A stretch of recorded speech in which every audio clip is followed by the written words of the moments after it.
Crystia. What's going on, ladies and gentlemen? Welcome back to the Fringe. More corruption in the Trudeau government. Big surprise, I know, as more announcements being made on this $8 billion net zero accelerator fund. Of course, Justin Trudeau basically coming out saying, hey, guess what? It's another scandal. I'm going to skate. I'm the Teflon king. I'm not going to own up to any of the problems that have happened as a result of this or any of the money that's gone missing. I'm Justin Trudeau. Don't you know I'm invincible?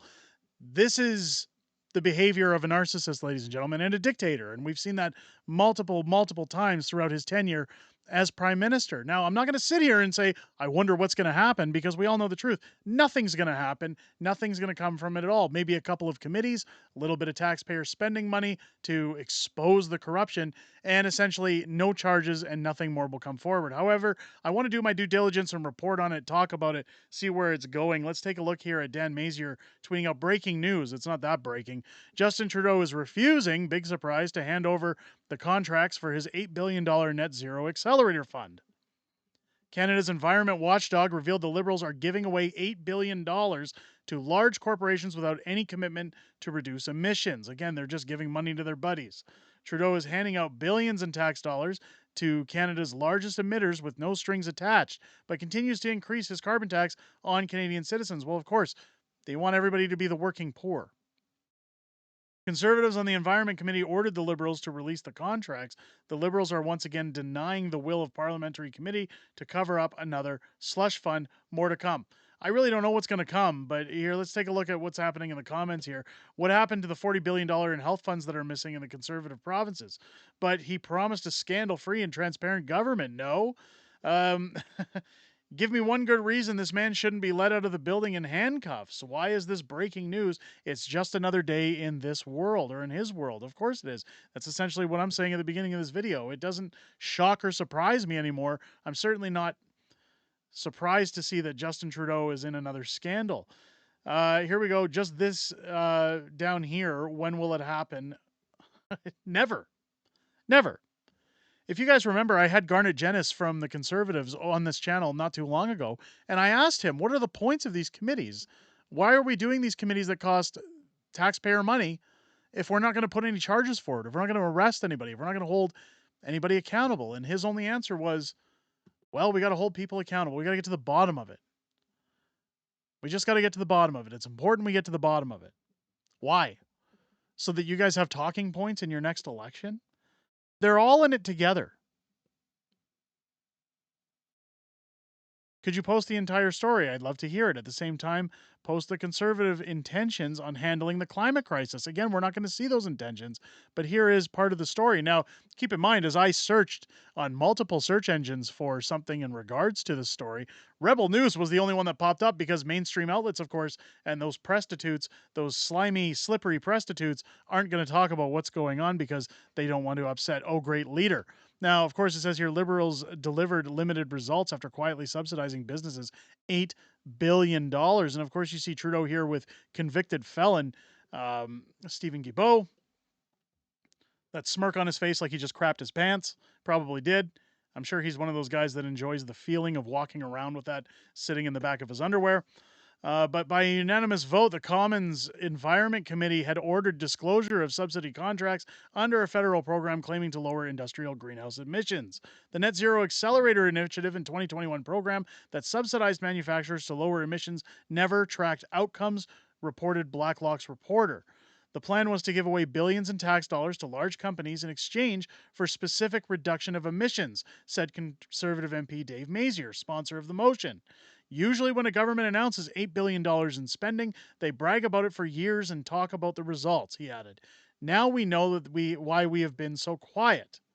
Bloc Québécois MP Dennis Trudeau called secretiveness surrounding the program an embarrassment. I love how this sentence is put together.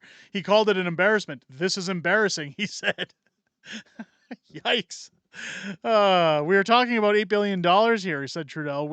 We represent taxpayers. There are taxpayers who want us to do our job and figure out how the government is spending their money.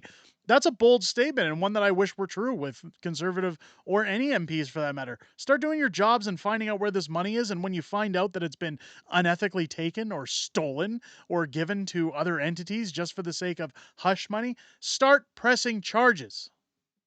Lock them up. Of course, we see Mazier's previous tweet jaw-dropping. Trudeau was caught giving away $8 billion through another slush fund. The Liberals said this money would lower emissions, but Environment Commissioner revealed most of the money was handed out without a promise to reduce emissions. Environment Commissioner Jerry DeMarco said that subsidy costs were upwards of $523 per ton of emission reduction, calling it an abject failure. Successful applicants provided no emission targets whatsoever, said an April 30th report. Net Zero Accelerator Initiative. This is concerning as the funds are almost all committed, it reads. The motion seeks completed contribution agreements signed to date. If the government is spending $8 billion of taxpayers' money, Canadians should be able to see the results, said Mazier. He called it nothing more than another slush fund. Well, of course it's a slush fund. Canadians don't have the rights to see or do anything anymore. If you get, and I've talked about it time and time again, if you look at Tamara Leach and Chris Barber in the courtroom being told the Charter of Rights is not absolute. Canadians don't have the rights to anything these days, and it seems like as we move forward, whether it's Trudeau or another government, our rights are going to be drastically diminished moving forward. And before you jump on my back saying, oh, you're against Pierre Poilievre, listen, for the millionth time, I'm voting for the guy. Okay? But the problem here is that you're just getting another side of the coin. Yes, it's going to be better than Trudeau. Yes, things are going to get better. Yes, I like Pierre personally. I don't have a problem with him as a human being. But, ladies and gentlemen, I have never and will never stick up for or defend a politician. That's the problem. This is all by design. We want better lifestyles, and yes, that's going to come by the ways of a new political party, but we have to stop. We have to stop propping up politicians like they're heroes. They love it when you do this. They're just on the side of the fence that we agree on. What we've experienced over the last 8 years of Justin Trudeau is what all the lefties are going to be experiencing when Pierre Poilievre's in office. You're going to see YouTube channels complaining about Pierre Poilievre every single day. Look what he said in the House of Commons. Look what he did. Look what's going on. It's all theatrics. The government, not here. You got to call a spade a spade. I won't defend a lawyer and say that they're 100% truthful all the time. Just like I won't defend a politician and say they're 100% accurate all the time, or they always follow through with their promises, or they always give us what we want. And again, I'll admit, things will probably be better under Pierre, but we're not seeing arrests. We're not seeing charges. We're not seeing anybody but Mazier coming out talking about this $8 billion slush fund on a regular basis. Why not? Instead of getting mad at the slush fund, let's start asking who got the money? Where did it go? What have they done with it? What interest groups is that money funneling through? Stop looking at the distraction. Start looking at where the results are. Liberal MP Adam Van Coverden, Parliamentary Secretary for the Environment, defended the program, saying it's been a real success story. I want to see success stories. They just cost $8 billion. On Wednesday, Adam accused the committee of becoming a place to protest various things by the Conservatives. According to Commissioner DeMarco, the $8 billion subsidy delivered limited results. He also said that the government should create value when investing a very large outlay of taxpayer dollars because ultimately it's taxpayers who are paying. Well, the government doesn't care. The government doesn't care how much we pay. They don't care how much it costs us. So long as they keep the status quo, so long as their obligations are fulfilled and their plans are met, or however you want to put it in talk, I'm literally drained of any intelligent words to come through because I'm so sick and tired of seeing this corruption time and time again in our governments, and it's going to continue, ladies and gentlemen, until people start asking more questions and expecting more out of our representatives and holding their feet to the fire when it comes time to talk about those things. Let me know what you guys think down below in the comments. Are you like me? Do you think nothing's going to come of this $8 billion scandal?